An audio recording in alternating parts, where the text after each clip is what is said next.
They say a wildcat can never become family.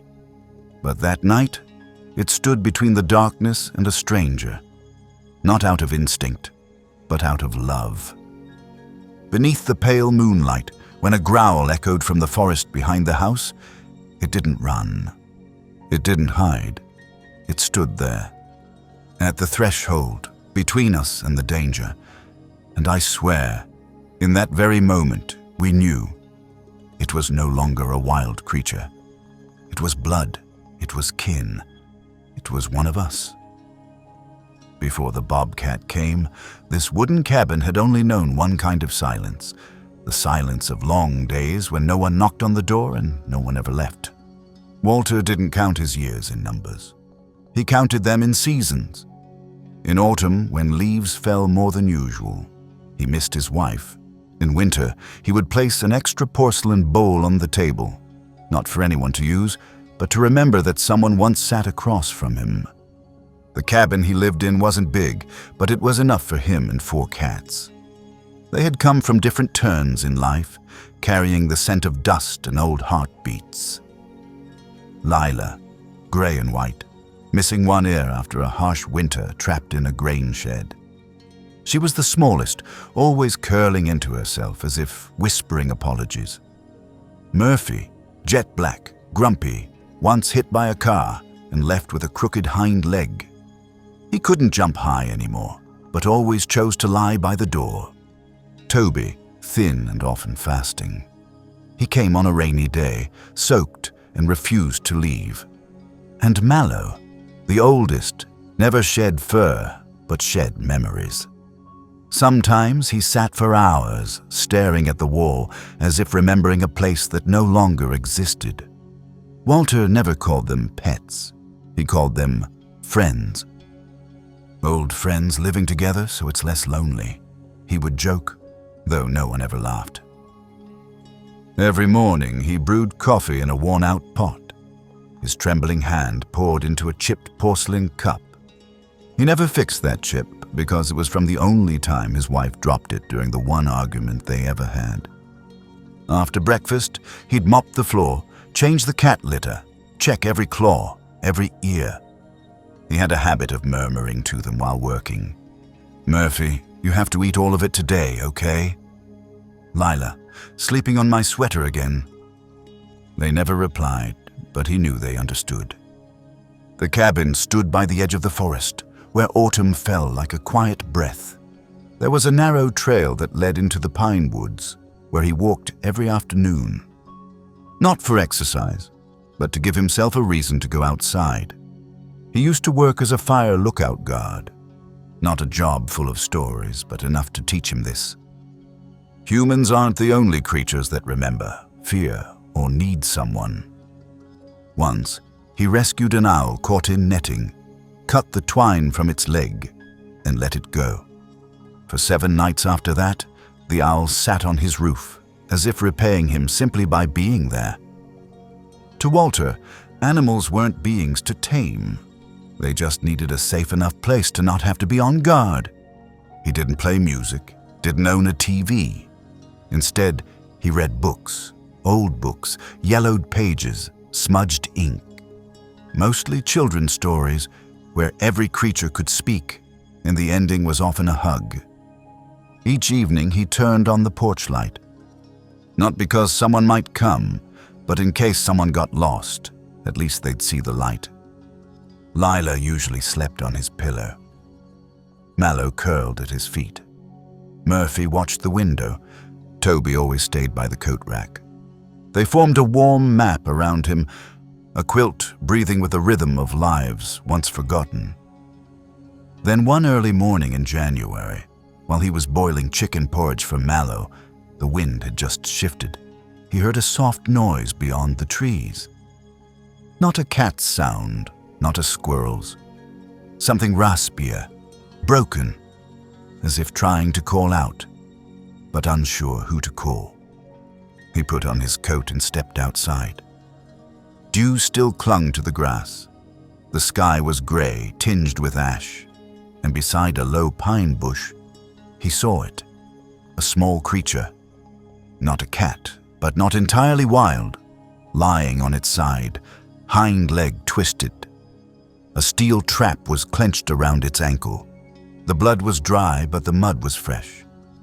It looked at him, didn't scream, didn't run, just stared, as if saying, "I don't want to die."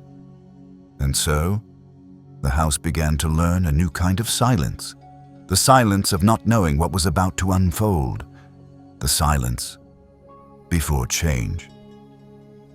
Lila was the first to sense the stranger and the first to stop eating. The young Bobcat slept nearly the entire first day in the woodshed. Walter cut the trap, cleaned the wound, and then bandaged it with a piece of an old shirt. It didn't resist, didn't cry, only breathed in short, shallow gasps, chest rising and falling like it was afraid even breathing might break it apart. After bandaging, he laid it on a thick wool blanket beside the auxiliary heater. The woodshed used to be a place where the cats came and went freely. Now it was utterly still. Lila was the first to approach the threshold, but the moment she locked eyes with the Bobcat's golden eyes, sharp as a broken blade, she froze, turned, and walked away. That night, not a single cat lay by his side like they used to. The next day, Murphy peed on the kitchen floor, a thing he'd never done. Toby hid under the bed, eyes red from dust. And Mallow disappeared for half a day until Walter found him shivering behind the firewood outside. The house felt unfamiliar. No soft paw steps, no scratching at doors, no meows asking for more food or a cracked window. Only the Bobcat lying motionless like a wound yet to heal. Walter tried to comfort them. "It's okay, it's just a guest." But cats don't understand words. They understand scent, and the Bobcat carried the scent of the wild. The scent of blood, the scent of instincts has not yet been put away. Every time he stepped out of the woodshed, those eyes followed him, not trusting, not hating, just watching. 3 days later, he tried moving the Bobcat into the living room, away from the others. It was still weak, couldn't walk, but showed no pain. Just silence, scanning the room, back arched, ears low, like a coiled spring. Lila, the lightest and smallest, saw it from a distance and jumped onto the cabinet. From above, she watched. But her eyes no longer held caution. They held real fear. Walter saw this and sighed. "Maybe I was wrong," he said. That night he sat alone at the dining table. No cats at his feet. The house, still warm, no longer felt warm the way it used to. He looked at the Bobcat curled in the blanket, eyes half closed, then glanced at the chipped porcelain bowl still placed opposite him, a habit he hadn't had the heart to break. "They don't hate you," he murmured, unsure if to the Bobcat or to himself. "They're just trying to survive, just like you, just like me." The next morning, he woke to a light scratching at his bedroom door. He opened it. It was Toby. His eyes were still red, but he seemed tired of hiding. He walked past Walter, sniffed along the hallway, and stopped at the woodshed door. Didn't go in, but didn't run either. That was the first sign, a sign of acceptance. Tiny, fragile, but enough for Walter to know hope wasn't gone. But that same day, things got worse. That afternoon, while he was lighting a fire outside, he heard a short shriek, then frantic rustling. He dropped the firewood and ran toward the sound, and he saw Lila. Her claws were bloodied. Beside her, clear signs of a struggle, fox tracks etched in the snow. The Bobcat was nowhere in sight. He carried Lila back inside, heart aching. The wounds weren't deep, but what crushed him was the thought that the Bobcat might have done it. That night, he locked the woodshed door. For the first time since rescuing it, he didn't bring in food. He was afraid he'd placed his trust in the wrong creature. There are nights so silent, even one strange breath can make your heart want to leap from your chest or shoulder. The fur was damp with dew, and beneath it, the heartbeat thudded, strong, like the heartbeat of a mountain. "It wasn't you," he whispered. "It was me." Who didn't believe? That night, he opened the woodshed door. The bobcat didn't go in. It lay on the porch, eyes gazing far away. And the cats, for the first time, didn't hide. Murphy sat nearby. Toby approached and licked the bobcat's back. Lila, still weak, tucked herself under its belly, seeking warmth. And in that moment, Walter understood. It wasn't the cat that had been saved by the bobcat. It was the whole house. Sometimes things don't change with something grand, but simply with a gaze that chooses to see differently. Since that night, the bobcat was no longer kept behind a locked door. Walter let it choose where to sleep. Some nights, it lay on the porch. Some nights, on the old rug near the stove. But what surprised him most was the first time it entered the living room while the cats were there. No one hissed. Murphy looked up, ears alert, but didn't move. Lila, dozing on the armchair, only tucked her tail in. Toby wagged his tail once, then stared out the window as if indifferent. And the bobcat, curled up in the corner of the room, not too close, not too far, like a wound no longer bleeding, but still sore. The next morning, Walter decided to check the old security camera system he'd installed years ago, but rarely used. He rewound to the day Lila was injured, and his heart sank. On the small screen, the fox's shadow clearly appeared beneath the bushes. And then it wasn't Lila who cried out first. It was the bobcat. A raspy, short sound, almost unconscious, but just enough to make him turn his head. Moments later, the bobcat shot forward like a little arrow.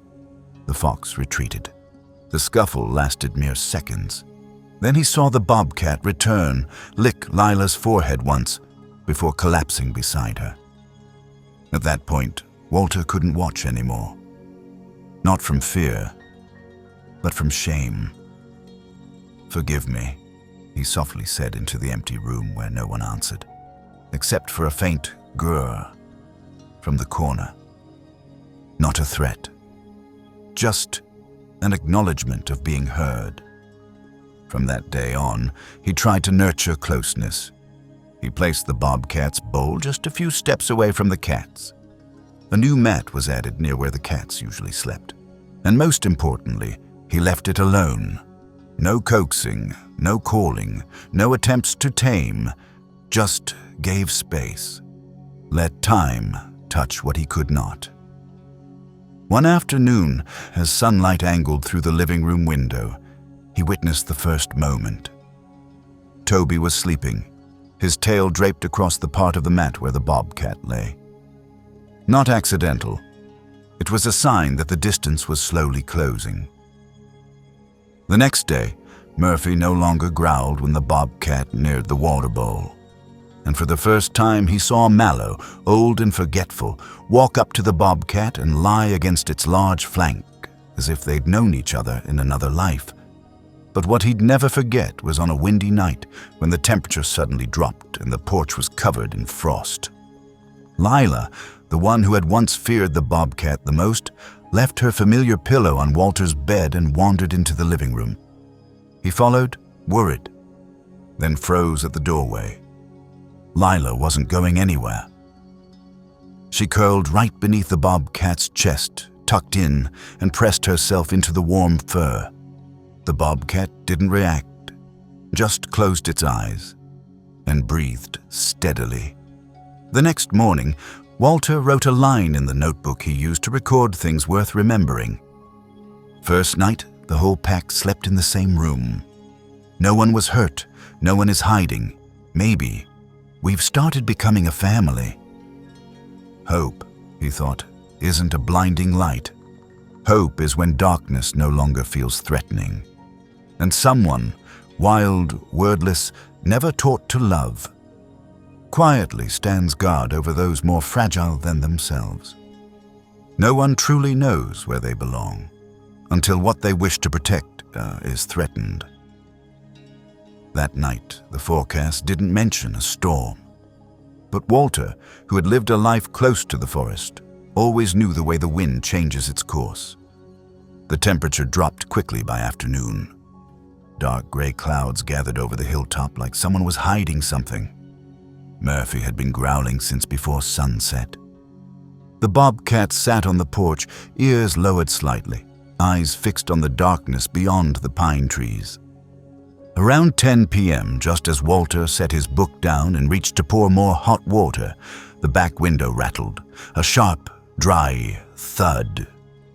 He rushed out. The wind howled in bursts. A pine branch had snapped, crashing against the roof. Dust fell from the ceiling.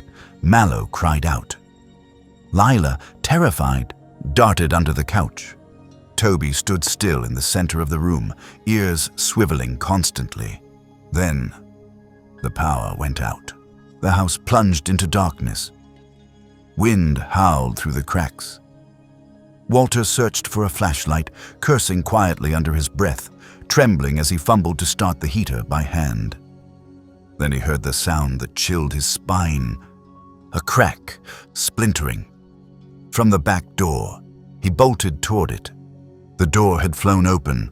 Wind had flung the mat aside, and a tree had toppled across the path. And there, right at the edge of the backyard, he saw the fox. It was the same one. Low frame, scruffy fur, red eyes glowing under the moonlight. This time, it wasn't alone. Behind it was a second, younger, faster. They weren't stalking Walter. They were stalking the cats, now scattered in chaos from the noise. The bobcat didn't wait for Walter to speak. It was already standing, blocking the entry. Back arched, front paws braced, it let out a short, deep hiss, like stone cracking in its throat. The older fox hesitated. The younger one growled softly. Leaves scattered in the wind. The bobcat didn't move. Toby, nearby, was trembling. Murphy had begun backing into the house. Walter didn't know what to do. He held a flashlight, but wasn't close enough. Then the bobcat stepped forward. Not charging, not roaring, just one step, steady as a mountain. It didn't fight that night. It just stood. But those eyes, the same ones that had once made Walter hesitant to bring it home, were now made both foxes retreat, then turn and disappear into the trees. In the end, there was no blood, no claw marks, only wind, and a bobcat standing alone, watching the predators leave. And in that moment, Walter saw something he hadn't realized until then. The bobcat was no longer here because it needed shelter. It was here because it had chosen to stay. The next morning, he cleared the roof. Broken branches, dented tin, but no one was hurt. The bobcat lay dozing on the doorstep, surrounded by 4 peacefully sleeping cats. No one stood guard anymore, because the guardian had become family. That evening, Walter wrote in his notebook, "Windy night, bobcat never left its post, back doors broken, but the heart is calm." And below that, in smaller handwriting, "Sometimes what we fear most is the only thing that can protect what we love." Peace, he thought, isn't the absence of danger, but the certainty that whatever comes, you won't be facing it alone. Walter woke earlier than usual. The sky was surprisingly clear after the storm. Sunlight stretched gently across the damp brick steps, still littered with a few leaves not yet swept away. The bobcat lay there, as usual. But this time, something had changed. Lila was curled between its front legs. Murphy lay behind it, resting his head on that thick, bushy tail like a woolen scarf. Toby and Mallow slept nearby, not tucked in close, but no longer keeping their distance. A simple image, but to Walter, it was something he had never seen before. He stood watching for a long while, then went into the kitchen to brew coffee. Same old chipped cup, the same faded kettle he'd used since his wife was alive. But this time, he placed an extra bowl next to the cup. Not the one he always set for her. A new one, pale blue glaze, for the Bobcat. Not for it to drink from, but to acknowledge that it belonged here, even though it didn't need that recognition. That afternoon, he revisited old journal pages, accounts of past rescues, cats he had saved, the times he had failed, the times he had buried them beneath the pine tree out back. One entry made him pause longer than the rest. To love a cat is easy. They're small, fragile, and know how to cry. But to love what you fear takes more than kindness. It takes courage. He looked out at the porch. The Bobcat was playing with a blade of grass. Strange how something that once snarled at shadows could be curious about something so harmless. Then he realized maybe it wasn't playing. Maybe it was learning gentleness. Because for the first time in its life, it didn't need to fight to survive. That night, he opened the closet and pulled out an old coat, the heavy kind worn thin at the shoulders, the one he used to wear when patrolling the woods, when people believed he was the only one who could read the wind. He laid it out by the fireplace. The Bobcat watched him for a moment, then came and lay on the coat. No growling, no wary glances, just lie down and breathed steadily. Walter sat beside it, hand resting gently on its back. A familiar feeling like when he used to rub his wife's back after a coughing spell. He whispered, "Thank you. Not for staying, but for not leaving when I wasn't ready to trust." That night, in a dream, he saw himself walking through the forest without a flashlight. A soft glow lit the path, and ahead was not a person, but a four-legged creature, low to the ground, thick-tailed. It didn't turn to look at him, but he knew it was leading the way, and for the first time, he followed something he couldn't tame, and still felt safe. It wasn't the Bobcat that had changed, it was the house that had stretched its heart wide enough to make room for what could never be tamed. Spring came slowly at the forest's edge. Snow melted from the highest stones, silently, like the first breath after a long sleep. Lila no longer limped. Toby had gained a little weight. Mallow still forgot the way back to the kitchen, but each time he got lost, the Bobcat gently guided him with a light touch on the back. Murphy still guarded the door, but now he didn't do it alone.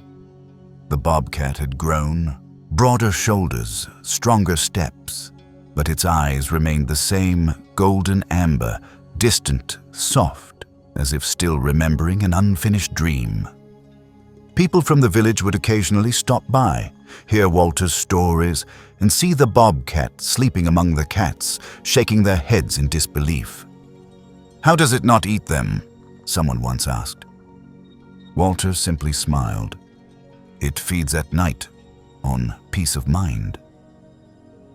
On his front door hung a small wooden sign, the letters faded. "Here lives the unlikely family." Hung on a rainy day after he finished reading an old fairy tale. One about a fox that protected hens, a bear that taught whales to sleep, and an old man who had nothing left to give, except a porch light always left on. The last entry in his notebook came on the first day of summer, the day the Bobcat no longer slept apart, but climbed onto the armchair to sit beside him. "It's no longer a guest, not quite a cat. It's trust wearing a fur coat, walking on four legs, and guarding the sleep of those smaller than itself. One morning, he woke earlier than usual, not from cold, not from a cat's cry, simply because he felt he had dreamed enough. He opened the door. The bobcat was already sitting on the porch as always. But this time, it turned its head back to look at him. The eyes are no longer foreign, no need for questions. Walter said nothing. He just sat down beside it. Two beings, two worlds, two different pasts, now looking out toward the pines, where sunlight filtered through the branches, illuminating the place. Where once, a wounded creature had been caught in a trap, and he thought, if there's anything we leave behind when we're gone, it might just be the peace we once planted, in the heart of an untamed creature no one believed in, and in our own.